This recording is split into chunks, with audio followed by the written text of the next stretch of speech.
کہانی پسند آنے پر ویڈیو کو لائک اور شیئر ضرور کیجیے۔ رضا کے سامنے اس وقت اس کو اپنا آپ بہت حقیر لگ رہا تھا۔ وہ نہ جانے مجھے کیسی لڑکی سمجھ رہا ہوگا۔ راحیل کی اس طرح آمد اور پھر رضا کا غیر متوقع رویہ اس کے لیے ناقابل برداشت تھا۔ سخت ٹھنڈے موسم کے باوجود اس کے جسم اور چہرے پر پسینہ آنے لگا۔ کھانے کے دوران بھی راحیل اور رضا ہنستے مسکراتے کہے لگاتے رہے، ہر موضوع پر بات کرتے رہے، لیکن صباحت کو ایسا لگ رہا تھا جیسے اس کی سبکی ہو رہی ہو۔ بمشکل 2-4 نوالے لے کر وہ اٹھ کھڑی ہوئی۔ میں چلتی ہوں، میری طبیعت ٹھیک نہیں ہے۔ صباحت، میں نے تو پہلے ہی تمہیں کہا تھا کہ تمہاری طبیعت ٹھیک نہیں ہے، خواہ مخواہ تم نے زحمت کی۔ ارے ہاں، آج تمہارے بھیا کا فون بھی آیا تھا، بھابھی کی طبیعت ٹھیک نہیں ہے، تم ہو آؤ 2-3 دن کے لیے، کب سے وہاں گئی نہیں ہو۔ اچانک رضا نے کچھ سوچتے ہوئے کہا۔ صباحت نے چونک کر رضا کی جانب دیکھا۔ وہ نارمل انداز میں نیچی نگاہیں کیے نوالا بنا رہا تھا۔ ایسا تو شاذ و نادر ہی ہوتا تھا، ورنہ رضا ہمیشہ اس کے جانے کی مخالفت کرتا کہ تمہارے بغیر گھر ویران ہو جاتا ہے۔ اب اسے احساس ہوا کہ اس نے خواہ ہی ضد کر کے گھر پہ رضا کو کھانے پر بلا لیا۔ نہ راحیل آتا اور نہ ہی اسے ان حالات کا سامنا کرنا پڑتا۔ بیڈ روم میں آ کر صباحت سوچنے لگی۔ اسے لگا کہ یقیناً کچھ نہ کچھ ہونے والا ہے، کوئی خطرہ منڈلا رہا ہے۔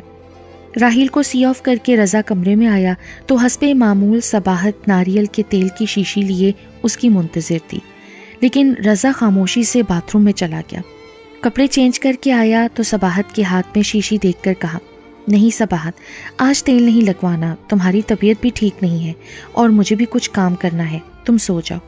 اپنے کاغذات اٹھا کر لائٹ آف کر کے وہ دوسرے کمرے میں آ گیا۔ آج پہلی بار ایسا ہوا تھا، ورنہ وہ جتنی بھی تھکی ہوتی رضا بچوں کی مانے تیل لیے آ جاتا کہ پہلے سر میں تیل لگاؤ پھر سوؤں گا، کیونکہ جب تمہاری نرم ملائم انگلیاں سر میں حرکت کرتی ہیں تو کوئی جادوئی سا اثر ہوتا ہے اور نیند بہت اچھی آتی ہے۔ اور آج کتنی دیر تک صباحت کروٹیں بدلتی رہیں۔ دل چاہا کہ ایک بار رضا سے بات کرے، لیکن اس نے سوچا رضا نے کچھ نہیں کہا تو پھر بات کرنے کا کیا فائدہ۔ جانے کب اس کی آنکھ لگ گئی۔ صبح آنکھ کھلی تو صباحت نے ہڑبڑا کر ٹائم دیکھا، رضا نہیں تھا۔ وہ تقریباً بھاگتی ہوئی باہر آئی۔ خانسامہ کچن میں تھا۔ صاحب کہاں گئے؟ بیگم صاحبہ، صاحب نے کہا تھا کہ آپ کی طبیعت ٹھیک نہیں، اس لیے انہوں نے ناشتہ کر لیا اور چلے گئے۔ صباحت ایک دم اداس ہو گئی۔ اسے عجیب سا لگا کہ رضا بغیر ملے ہی چلا گیا۔ سستی سے چلتی ہوئی وہ دوبارہ بیڈ روم میں آئی تو نیچے بیڈ کے پاس پڑے ہوئے کاغذ کو دیکھ کر ٹھٹکی۔ اس کو اٹھایا۔ جیسے جیسے پڑھتی گئی اس کی آنکھیں پھیلتی گئیں، اس کا سر چکرانے لگا۔ لگ رہا تھا دل اچھل کر باہر نکل آئے گا۔ اس میں لکھا تھا، میں نے تم پر اپنی ذات سے زیادہ اعتماد کیا تھا، تم کو شدتوں سے چاہا، تمہارے لیے میرے دل میں صرف محبت ہی نہیں عشق تھا، اور تم ایسی نکلی۔ میں نے تو تصور بھی نہیں کیا تھا کہ تم ایسی لڑکی ہوگی، تم یوں مذاق اڑاؤ گی میری شدتوں کا۔ تم نے میرے اعتماد کو ٹھیس پہنچائی ہے، میری پاک محبت کا مذاق اڑایا ہے۔ مجھے یہ علم نہ تھا کہ تم دوہری زندگی اتنی کامیابی سے گزار رہی ہو، لیکن اب میں تمہارے ساتھ ایک پل بھی نہیں گزار سکتا۔ تم نے مجھے مایوس کیا ہے، میں نے تمہیں ٹوٹ کر چاہا، مان دیا، اور تم نے ایک بہت بڑی حقیقت مجھ سے چھپائی۔